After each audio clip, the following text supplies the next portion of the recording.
નમસ્કાર, કેમ છો બધા? મજામાં ને? વેલકમ ટુ આઈસીટી કો ફોર યુ યુટ્યુબ ચેનલ. આજની રીલ શરૂ કરતાં પહેલાં એક પ્રશ્ન છે. જો તમને ખબર પડે કે તમારી જિંદગીની સૌથી મોટી તક તમારી સામે ઊભી છે અને તમે એને ઓળખી જ ના શકો તો વિચાર કરો, કેટલી વખત એવું બન્યું છે કે તમે કોઈ નિર્ણય કાલ પર મૂક્યો, કોઈ સપનું હવે પછી રાખશું, આપણે અત્યારે નથી જોવું એ સપનું, કોઈ તકને નાની સમજીને તમે છોડી દીધી અને પછી વર્ષો પછી સમજાયું કે એ જ તો જિંદગી બદલવાની સોનેરી તક હતી. નમસ્કાર, આઈસીટી કો ફોર યુ ચેનલમાં આપ સૌનું હાર્દિક સ્વાગત કરું છું.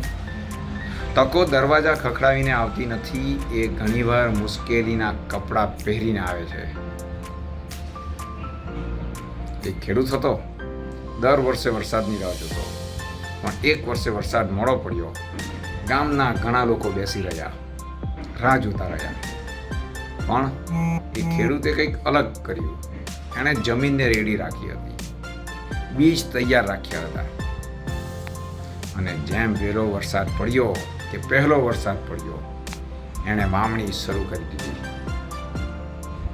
થોડા મહિનાઓ પછી જ્યારે પાક તૈયાર થયો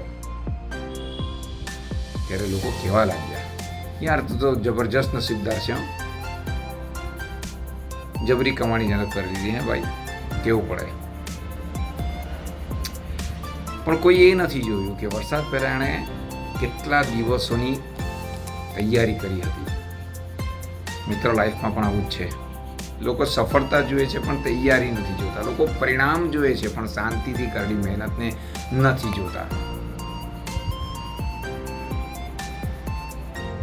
અને સૌથી મોટી ભૂલ શું કરીએ છીએ ખબર છે?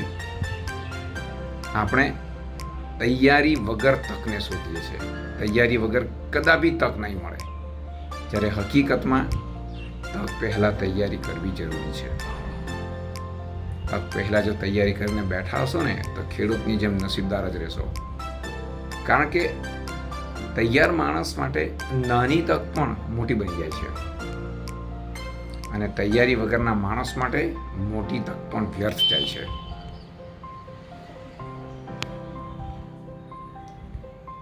તક મળવી સફળતાની ગેરંટી નથી.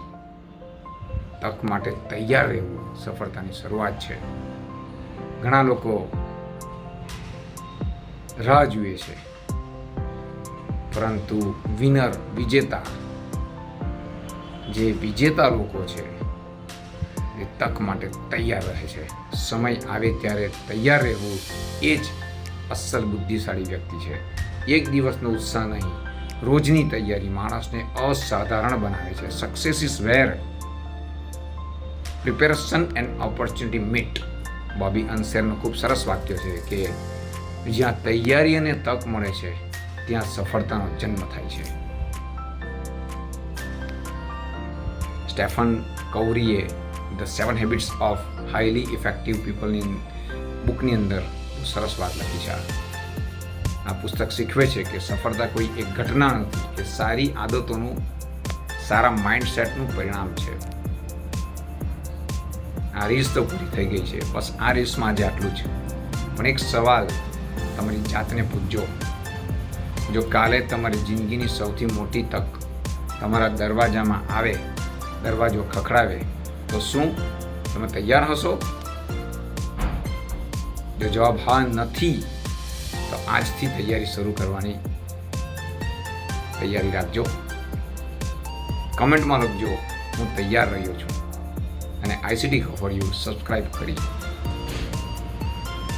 જે લોકોને નવા પ્રેરણાત્મક વિચારો આવે છે કમેન્ટ કરીને જરૂર શેર કરે. કારણ કે અહીં મોટિવેશન નથી મળતું, અહીં જીવન બદલવાની તૈયારી શરૂ થાય છે. બસ આજે સિર્ફ ઇતના યાદ કે દિયે. જેમણે આ ચેનલને સબસ્ક્રાઈબ કરી છે તેનો તહે દિલથી આભાર માનું છું. જે નવા વ્યુઅર્સ છે એ પ્રેમ વરસાવતા રહેશે, લાગણીઓ વરસાવતા રહેશે એવી આશા રાખું છું. રમતા રહીએ, મળતા રહીએ, જોતા રહીએ. આજથી કહો ચેનલ.